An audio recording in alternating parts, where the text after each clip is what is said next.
Harry Potter no mundo real, Augusto Cury. Este trabalho não se trata de um audiobook ou algo do tipo.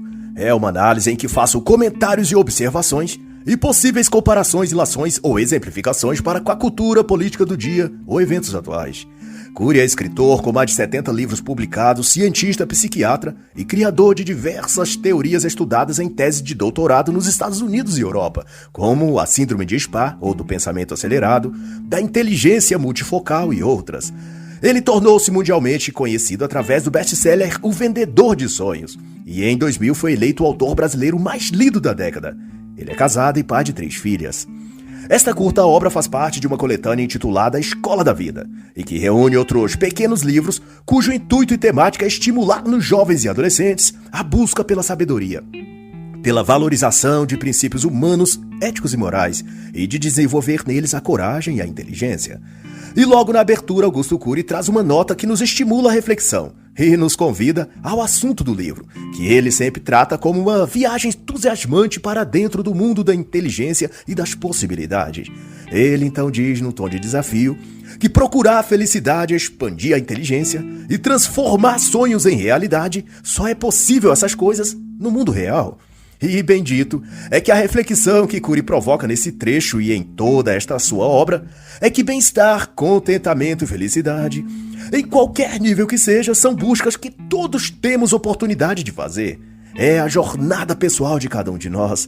No entanto, de seu ponto de vista, é uma jornada cujo caminho está no mundo real, na realidade das coisas. E isso por si só já convoca uma meditação a respeito, tal porque quando se trata da juventude, público para a qual ele aponta prioritariamente este livro, eles, os jovens e adolescentes, se refugiam mais do que os jovens de gerações anteriores na fantasia, no ostracismo, no mundo dos jogos, das festas e das ficadas sem compromisso, a fim de encontrar nesse universo de coisas a felicidade, o bem-estar ou a autoilusão de curtir a vida. E aí que entra a comparação com a série de livros que originou a série de filmes de Harry Potter, o bruxinho gentil e ingênuo, que no mundo de aventuras e fantasias descobre seu poder pessoal, seu chamado, seus dons e sua verdadeira identidade. A história de Harry Potter escalona o que Joseph Campbell chamou de a jornada do herói. Uma sequência de passos mais ou menos despropositados que ao longo dos eventos despertam o herói para a vocação primordial de sua vida. Na literatura, nos filmes e contos em geral, a jornada do herói simboliza a superação das paixões inferiores, dos vícios, das distrações da vida, que nos levam a perder-se dos propósitos e vocação superior. Através da jornada mítica, o herói aprende a controlar o selvagem e irracional dentro de si e a desenvolver as vocações e talentos que tem, achando, portanto, sua paz e felicidade interior. A jornada por si contém os seguintes passos, que são vistos na trajetória também de Harry Potter. 1. O mundo comum, o contexto em que o herói vive antes de sair para sua aventura. Normalmente um lugar onde se sente deslocado, ou onde sofre bullying, onde tem de executar tarefas domésticas extenuantes, ou onde ele não é amado ou querido. Na saga de Harry Potter, seu mundo comum é a casa dos seus tios, os Dursley, onde ele vive desde a morte de seus pais. Nesse lugar, ele sofre abusos psicológicos e não se sente acolhido. Vive sob a constante, crescente e incômoda sensação de que algo não se encaixa em sua vida, de que há algo a mais para ele. Todo herói se sente assim. Todo herói tem isso dentro de si. Segundo passo, o chamado à aventura. Nessa parte, o herói recebe o convite de trilhar um caminho em busca de respostas. E para Harry Potter, sua jornada deveria conduzi-lo à elucidação de quem de fato foram seus pais e por que e como eles morreram. O rapaz achava que obtendo essas respostas teria paz interior e poderia viver e sentir-se normal como toda outra pessoa. 3. A recusa do chamado. Quando o herói teme não ser capaz de atender às expectativas, quando duvida de sua vocação e potencial e então recusa-se a prosseguir a jornada. O medo e a dúvida tomam-lhe o coração. Passo 4, o encontro com o mentor. É no momento da dúvida, então, que aparece para ele o mentor. Aquele que já trilhou o caminho antes, adquiriu a iluminação e está ali para orientar o aprendiz. O mentor realiza uma função de pai, de conselheiro, de professor, de amigo, e conquista a confiança do discípulo, ensinando-lhe os elementos básicos que o herói precisará, mas acaba deixando caminhar por si mesmo, o que representa a sabedoria de que cada um deve fazer sua própria jornada.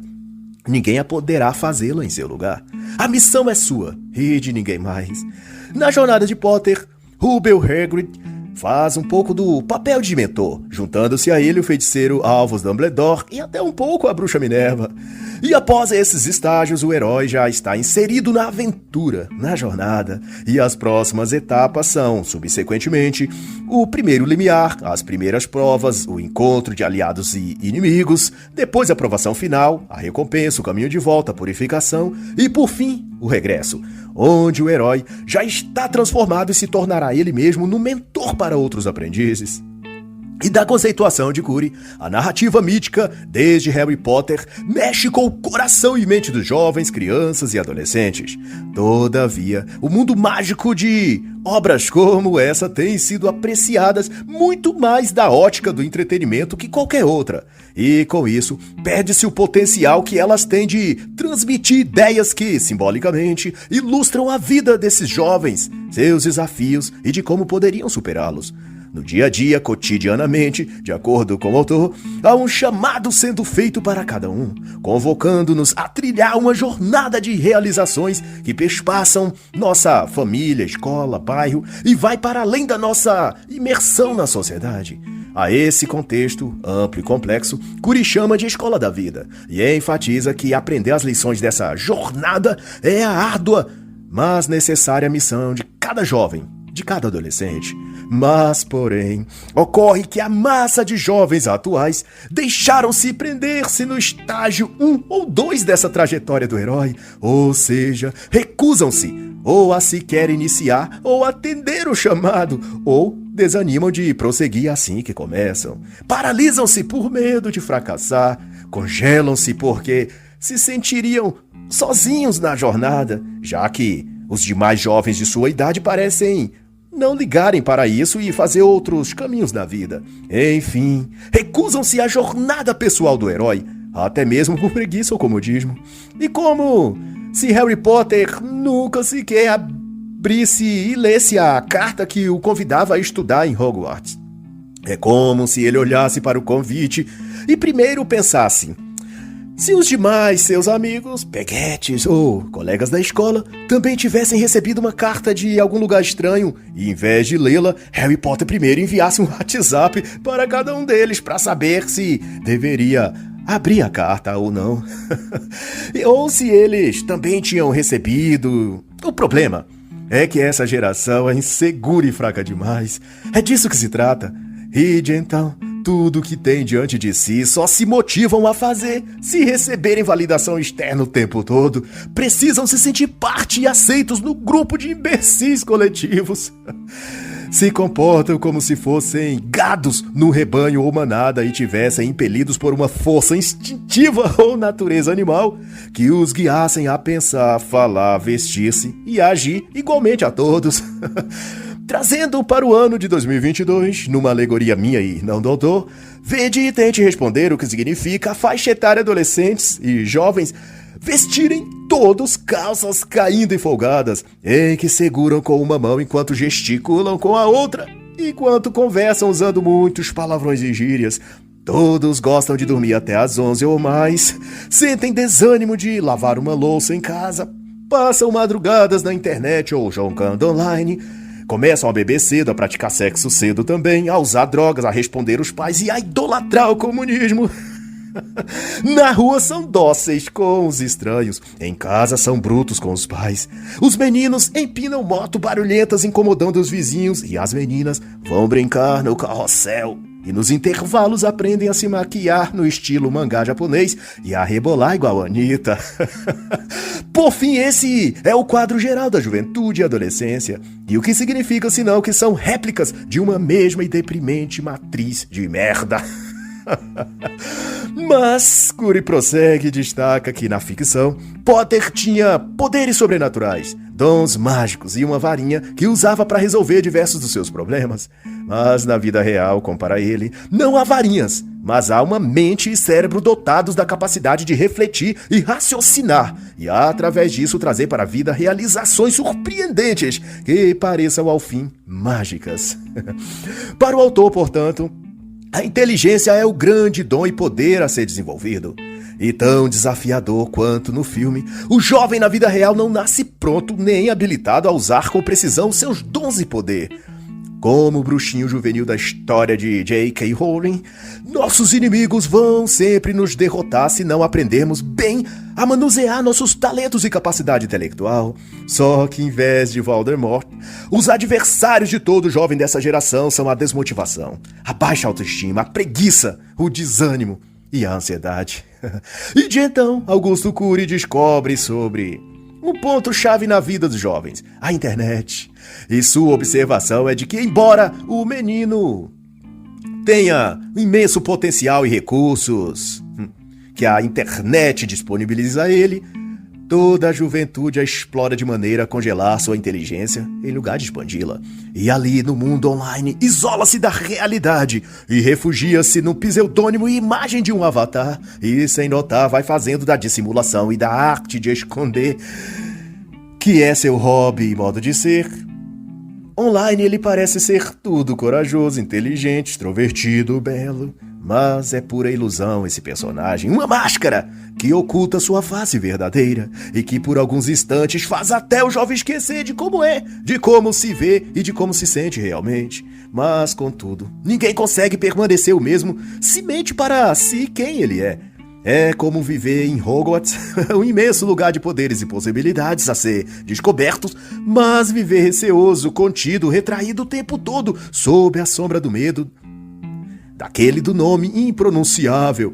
Harry Potter ouve bochichos, sussurros, amedrontado sobre o tal impronunciável, mas ninguém encara de frente a questão e o deixa sob uma expectativa e dúvidas que o vai consumindo a ponto de enlouquecê-lo quase. É somente quando o aprendiz de bruxo enfrenta seu medo e mergulha no desconhecido que as portas do conhecimento lhe são abertas e seu processo de amadurecimento vem à tona. A ilusão da internet conduz o jovem à fantasia de que é tudo aquilo que finge na vida online. E preso nesse desvario ilusório, ele passa tanto a acreditar que já é ou tem aquilo que ele colocou no personagem, que esse jovem não sai para a vida real para realizar concretamente aquilo. Talvez por isso, fazendo eu um comentário à parte do autor, que a maioria dos jovens e adolescentes são tão ingratos, melancólicos e agressivos para com os pais e familiares, e posam como se tudo soubessem mais que os adultos, quando de fato nunca leram um único livro, sem ser fanfic, não têm o peso da experiência e idade sobre si, nunca assumiram responsabilidades nem lidaram com questões sérias na vida, como pagar contas, sustentar filhos, cuidar de doentes da família, ficar desempregados tendo dívidas para pagar, porque ainda estão crescendo. Mas se investem de uma arrogância e soberba como se dominassem todos os assuntos e tivessem a grande solução e resposta para tudo. E refletindo eu a partir de Cury, talvez seja que, trancafiados no mundo online e refém dele, não se deram conta que aquilo que apresentam na vida virtual, as fotos, as ideias, as hashtags das redes sociais, são tudo isso meramente uma ficção. Aquilo que parecem ser nas redes digitais é apenas um personagem que esse jovem incorporou, que fora dali, ele continua sendo adolescente em puberdade com crise por causa das espinhas no rosto.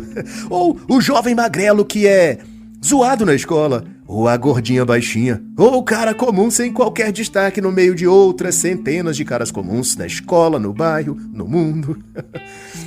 Uma vida sem raiz no mundo real não suporta o sol e calor. É frágil diante de tudo, diz Cury. O que X-Vídeo tem pra te dar no futuro? O que ser rude e grosseiro com os pais ou com as mães vão lhe proporcionar de melhor na vida? O que a bebida, as drogas, o cigarro, o narguilé, as ficadas com as novinhas rodadas e hipergâmicas, o que tudo isso tem de bom pra você? Às vezes é preciso encarar nossos inimigos de frente e não ter receio de dizer o nome deles. Na vida só superamos as coisas quando as chamamos pelos nomes corretos. O que é vício, chamá-lo de vício. O que é errado, chamar de erro. E o que é fraqueza e preguiça, chamá-lo exatamente assim. sem querer disfarçar os defeitos com outras palavras ou desculpas, porque a superação só vem quando há admissão, quando há reconhecimento de que estamos naquela situação e precisamos mudar. Enquanto Harry Potter não enfrentou seu arqui-inimigo, ele não pôde tirar o peso que havia sobre seus ombros. Como viveriam Potter, Hermione e Ron o tempo todo esgueirando-se pelos cantos de Hogwarts, amedrontados sob a sentença do medo de pronunciar o nome do Lorde das Trevas? Quem pode viver encolhido desse jeito? E daí que dizer o nome de Voldemort às vistas dos Comensais da Morte atrairia o Bruxo das Trevas. Pior do que a guerra é esperar indefinidamente por uma que não se pode evitar. É a mídia que apelida de nomes suaves todas as manias, vícios e fraquezas que os jovens têm. Chamam de desalento aquilo que eu e você sabemos que é apenas preguiça. Chamam de depressão aquilo que não passa de falta de vergonha na cara, falta de objetivo e de força de vontade para enfrentar o inimigo e vencer. Voldemort é o nome do seu inimigo, Harry Potter. Vai, meu jovem, acorda pra vida. Chama pelo nome certo o seu problema e lute e vença ele. O autor corrobora então que quando ficam fissurados no mundo online, esses jovens costumam, proporcionalmente, decair no interesse pelos estudos. Estudar se torna um sacrifício, diz ele, trocam o dia pela noite, as madrugadas online e o dia dormindo, ficam irritadiços, de mau humor, impacientes e, ao fim, sua saúde psíquica e sua capacidade cognitiva é afetada. Em outras palavras, perdem a capacidade de assimilar coisas, de refletir e raciocinar. Vão emburrecendo, literalmente. Na obra deslumbrante de Jaron Lanier, chamada 10 argumentos para você deletar agora suas redes sociais, o brilhante autor traz um capítulo incrível chamado de Conhecendo o Meu Troll Interior e destaca um fenômeno comum e presente na maioria dos lugares virtuais onde os jovens estão. Ele conta a partir de sua experiência pessoal que do nada, quando estava online, estranhamente começava-se a surgir insultos. Era como se tivessem tentando marcar pontos, marcar território, irritar uns aos outros, pontua o autor. Era como um esporte, algo absolutamente normal nas redes sociais, era parte do jogo. E Jaron conta ainda que as discussões e xingamentos online eram sempre pelos motivos mais tolos, pelas razões mais idiotas que havia. E de fato é assim. Observe o amigo leitor que basta um jovem adolescente ou adulto com idade mental de criança se deparar na internet com um post ou comentário que ele não concorde ou que ele não entende, ele já saca sua arma de críticas e sai disparando contra aquela postagem. Ele não resiste ao ímpeto de causar mal-estar a quem fez o comentário ou a postagem.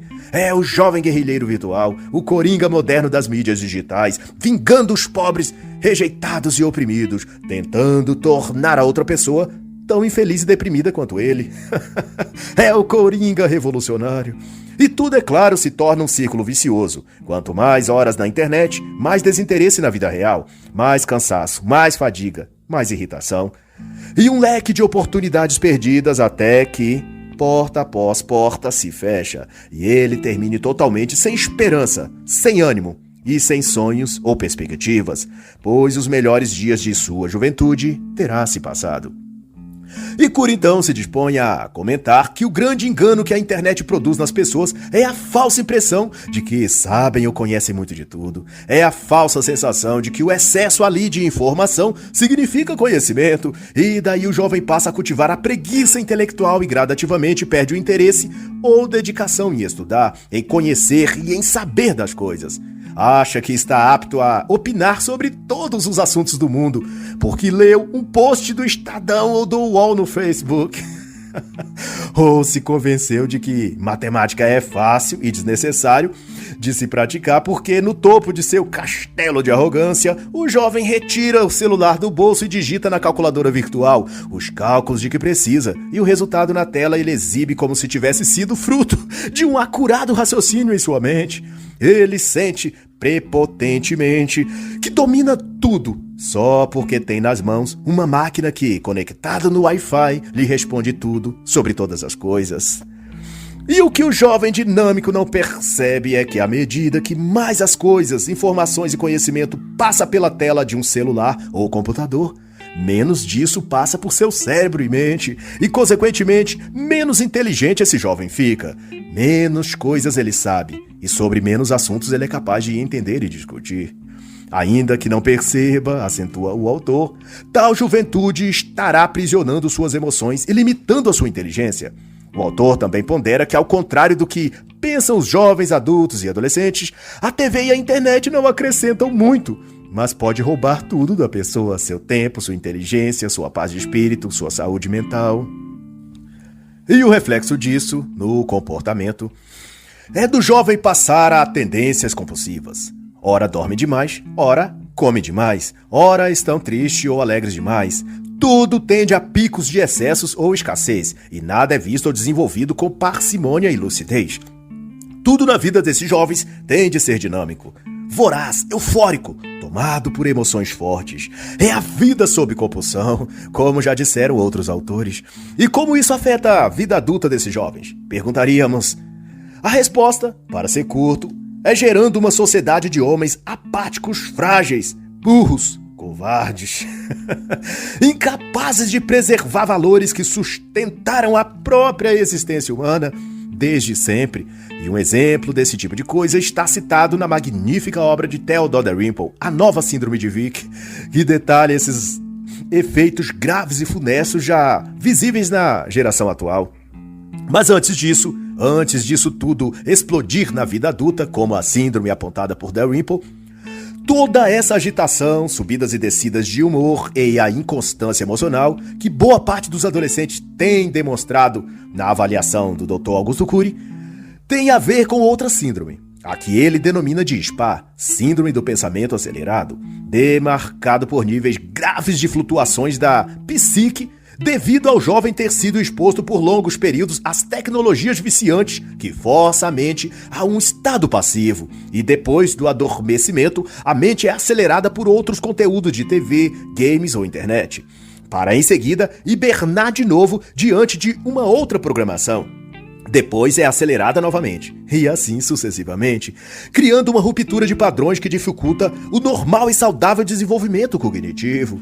E no outro capítulo o autor menciona sobre a maior e grande escola que há, que é a própria vida. O mundo lá fora, como ele diz, nessa escola, sem muros ou salas limitadas de tijolos, ilustra ele, não há melhores professores senão os problemas e desafios que surgem o tempo todo. Mas ocorre que muitos aproveitam pouco para aprender com esses experientes mestres. Costumam se ressentir com os problemas, se magoar e entrar numa caverna de vitimismo e comiseração, o que bloqueia a pessoa de absorver o aprendizado que ela necessita. E sem aprender, ela não amadurece. E sem amadurecer, a tendência é repetir os mesmos erros, cair nas mesmas armadilhas e reviver sem fim os mesmos dramas e sofrimentos.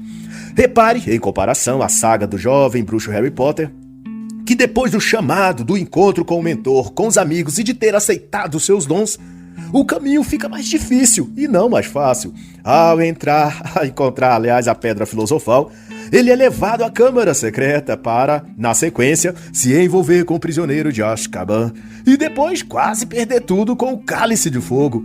Mas não para por aí. Ele ainda teve de lidar com a Ordem da Fênix, desvendar o enigma do príncipe e, finalmente, se deparar com as relíquias da morte. Na vida, cada ferida gera cicatrizes. E também calos que tornam as pernas mais fortes para caminhar mais longe da próxima vez. Mas, todavia, aos primeiros incômodos, as pessoas reclamam e param de andar, desistem da jornada assim que os primeiros calos aparecem nos pés. Isso deixa para sempre uma sombra de dúvida sobre as pessoas, e elas passam a viver duvidando de si mesmas, sem coragem de enfrentar a dor e dar mais um passo, depois mais um, e outro, até se superarem e ir mais longe do que tinham ido antes. Mas não à toa é que Cury chama esse capítulo de Nunca Mais o Mesmo. A ideia é de que, se superando, a pessoa deixa de ser aquilo que foi ontem e se torna um pouco melhor hoje. Sua luta e superação não é ir mais longe ou ser melhor que qualquer outra pessoa, mas de sobrepujar a si mesmo, de sobre-elevar-se. E deixo aqui então um ótimo livro como indicação que aborda primorosamente o assunto da superação e da jornada pessoal. Digo a obra Não Pode Me Machucar, do ex-Navy SEAL aposentado David Goggins. E Cury vai citar então um pensamento de Victor Hugo. Para os fracos o futuro se chama inatingível. Para os medrosos se chama desconhecido. E para os valentes o futuro se chama oportunidade. E também, uma observação do autor merece aqui comentários, e ele elenca que algo fundamental para uma mudança de vida é o compromisso emocional com aquilo que estamos a fazer. Exemplo, se a pessoa tem um trabalho, uma tarefa, por mais simples que seja, trocar uma lâmpada, vamos supor, a pessoa deve fazê-la imediatamente, sem postergar ou com desinteresse empurrando para depois. Ao fazer, deve pegar a escada ou o que seja, limpar a escada, se ela estiver suja, e jogada num canto, fazer a troca da lâmpada, retornar a escada para o seu lugar devido, descartar a lâmpada velha e aproveitar e recolher todo o lixo da casa e jogar fora também, limpar o lugar onde ficou a escada se tiver sujado e se oferecer para qualquer outra tarefa que esteja necessitando na casa. Seja isso na própria casa da pessoa, de um parente ou de um vizinho. Isso se chama compromisso emocional. É a pessoa envolver-se com algo ao qual se dispõe a fazer. Nunca fazer com displicência e preguiça, querendo que acabe logo pra voltar para o videogame ou celular. Tudo que for fazer, dê o seu melhor para o resultado também ser o melhor. E isso vale para absolutamente tudo. Lavar as louças em casa, limpar o banheiro, arrumar o quarto. Se tudo que se for fazer a pessoa, o jovem principalmente, se empenhar a ser o melhor que faz aquilo, ele cria um padrão mental de sempre buscar a excelência. E isso se refletirá nos estudos, no namoro, na profissão e no futuro. Também no casamento ou criação dos filhos. Se você é filho, seja o melhor filho que já existiu. Se é pai ou mãe, seja também o melhor. Se é pedreiro, eletricista, engenheiro ou entregador de pizza, faça o seu melhor serviço cada vez que o estiver executando.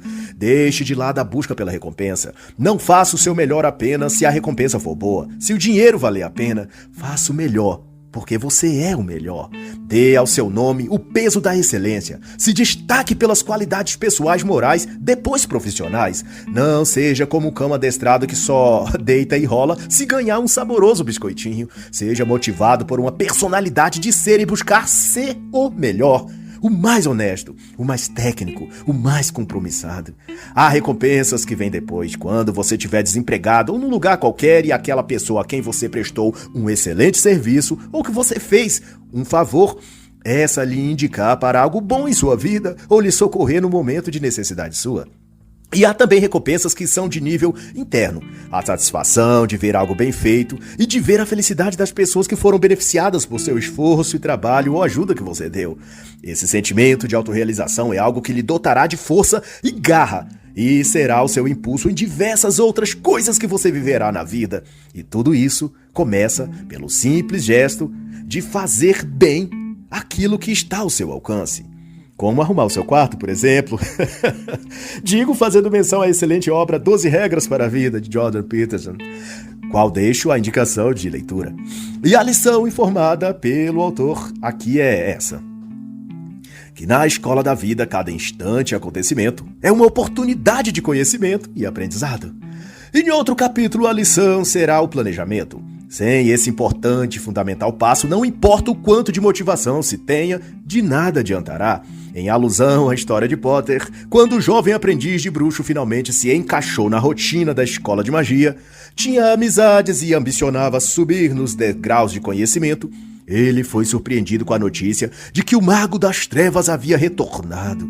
Aquele cujo nome não se deve pronunciar tinha voltado do mundo sombrio e certamente procuraria aquele a quem tinha profunda inimizade: Harry Potter, Albus Dumbledore e toda Hogwarts. Em primeiro momento, todos foram pegos de surpresa. Há 5 anos Potter estudava em Hogwarts. E tudo parecia bem demais para ser verdade. Eles pensavam nos campeonatos esportivos, montados em vassouras, nos simplórios romances juvenis, na escalada do saber mágico e feitiços. Mas no sonho a qual tinham se preparado para viver, não havia as partes ruins e difíceis. O quanto aquele lugar estava protegido. Quem vigiava o local? Como protegeriam os alunos? Quem deles tinha treinado anos arduamente para fazer frente ao Senhor das Trevas se ele voltasse? Enfim, todos passaram tanto tempo pensando nas brincadeiras e distrações, nas coisas alegres, nas aventuras, que não pensavam nos contratempos, nos perigos, nas coisas ruins que poderiam lhes acontecer. E como consequência da falta de planejamento, Harry Potter acaba sendo atacado por dementadores e é forçado a usar magia. O feitiço do patrono. Para se defender, o que lhe resulta mais tarde na sua expulsão da escola de magia por utilizar magia sendo menor de idade e sem autorização. Augusto Cury, por sua vez, ilustra esse fato com a história real de Fernão de Magalhães, um bravo navegador português que aventurou-se pela coroa espanhola em 1519 a cruzar os mares, dando a volta à terra numa viagem marítima. Cury aborda que 265 marinheiros comemoraram no dia da partida o que para eles seria só uma grande aventura. Descobririam lugares inexplorados, conquistariam riqueza e fama, teriam seus nomes nos hall da história e as mulheres a seus pés. Fariam fortuna, com certeza. Mas, empolgados com as possíveis e pretendidas partes boas, não atentaram eles para o devido e imprescindível planejamento de viagem. Para quanto tempo a comida daria? Que tipo de eventos naturais, ondas e vendavais a embarcação suportaria? Há médicos a bordo? Há instrumentos de navegação suficientes? Equipamentos para manutenção se algo der errado? Quais ilhas conhecidas navegariam próximo no caso de precisarem atracar para cuidar de alguma avaria no barco? Sim, havia muita vontade, mas pouco planejamento, muito esforço, mas pouca preparação, e o resultado trágico foi que após 3 anos navegando, fome, doenças e mortes, apenas um pequeno barco conseguiu retornar, em 1522, com apenas 15 marinheiros, desnutridos, convalescidos e à beira da morte. O entusiasmo deve ser nutrido com planejamento. A jornada sem cálculo dos custos, dos possíveis contratempos e sem o bom senso da preparação devida tem uma possibilidade de quase 100% de dar errado. Mas é isso que as pessoas fazem. Embarcam nas aventuras mais mirabolantes sem o mínimo de análise e sem ter um plano sensato de ação. Apenas mergulham naquilo e esperam de dedinhos cruzados que dê certo no final. Daí, quando tudo se desmorona, ficam frustrados e desiludidos, repetindo por aí que não adianta, que não dá certo, que o pobre ou negro ou isso ou aquilo não pode vencer na vida, etc, etc. Baseados na sua experiência de fracasso, desanimam todos os que querem sonhar com algo melhor, sem darem conta que sua derrota não teve a ver com sua cor, sua raça, condição ou sexo, mas única e exclusivamente por sua falta de planejamento. E no caso de Fernão de Magalhães e seu fracasso marítimo, pouco importou se os marinheiros eram loiros, brancos, negros ou índios, ou se eram todos héteros, bi, gênero fluido ou coisa assim. Ao fim, as ondas do mar pouco ligava para isso. Ela os tragou a todos, porque um branco ou hétero que não planeja seu curso e ações, dão tão mal quanto um negro, pansexual ou um não binário. De modo que as ondas da vida vêm sobre todos, e somente os que planejam e se preparam para contorná-las é que acabam de fato superando esses intempéries e tempestades. E em outra reflexão, o autor busca na história do mestre dos mestres, Jesus Cristo, a reflexão de que o processo de viver deve seguir o sentido de uma escalada, de degraus, em que se sobe e vai se aperfeiçoando sempre e continuamente.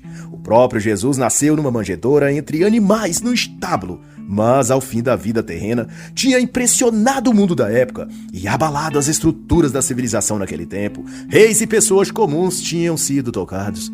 E por onde ele andou, e quem pôde ouvir suas mensagens, mudaram suas vidas para sempre. Mas o que acontece então, vem a pergunta, que principalmente os jovens não abrem as janelas de suas mentes para ver o mundo das perspectivas que lhes tragam melhores resultados e conquistam nas vidas. Por que são tão persistentes em seus caminhos de derrota e de frustração? Um dos motivos, aponta Augusto Cury então, é que o mundo deles, cheio de informação online e tecnológico, tira deles o hábito de pensar. Eles consomem informação, mas não nutrem ideias. E outro ponto é que desconsideram a possibilidade de desenvolver e sentir prazer e contentamento com coisas simples e saudáveis. Isto é, suas emoções só podem ser calibradas por tensões fortes, por emoções empolgantes e no limite. E tudo o que fazem é para atender essa demanda interna que há neles por altas cargas de adrenalina e de coisas super, mega, hiper estimulantes. E trazendo para os dias de hoje, numa comparação minha e não do autor, não basta eles terem uma moto ou um carro. Se for moto, precisam estar de acordo com a modinha de sua época e colocar cadrão barulhento, estalar ensurdecedoramente de frente à janela dos vizinhos para ver se acorda o bebê deles ou infarta os velhinhos e empinar a moto no meio do trânsito até atrapalhar todos ou causar acidentes. Também não basta socializar com amigos. Eles injetam dentro de si a necessidade de beber muito, de passar madrugadas embebedando-se e repetindo para si mesmo que estão só curtindo a vida, que estão aproveitando a juventude, mas tudo o que fazem é cavar a própria cova, pois poucos dos que entram nesse rumo de vida terminam bem. A quase totalidade chegam aos 30 com 2 ou 3 filhos não assumidos de pais traficantes ou desocupados, sem profissão definida, sem dinheiro, sem moradia, sobrevivendo de favor ou encostadas em algum programa de benefícios do governo e com um histórico de derrotas, de fracassos, de decadência moral, espiritual e financeira. Mas pergunte a qualquer um deles o que estão fazendo. E dirão, estou aproveitando a vida, eu sou novo, eu tenho de curtir. Se você arrancar todas as flores do jardim, só terá o deserto para contemplar depois. É a lição que se tira. Nos pequenos atos do dia a dia está a construção de uma vida que será boa ou ruim para você depois. A verdadeira mensagem que todo jovem deveria repetir a si mesmo diariamente é: estou novo, preciso plantar para colher depois. E Cury lamenta quando fala das algemas da emoção. Que essa ideia ou desculpa que os jovens insistem em contar de que estão curtindo o momento já levou muitos deles para as drogas, vícios, crimes e gravidez precoce. É um buraco sujo que existe no percurso e que todos sabem que há, mas que gostam de pular dentro porque todos fazem isso. E eles não querem ser diferentes e, no entanto, falam para si mesmos que podem e conseguem sair de lá do buraco sujo a hora que quiser.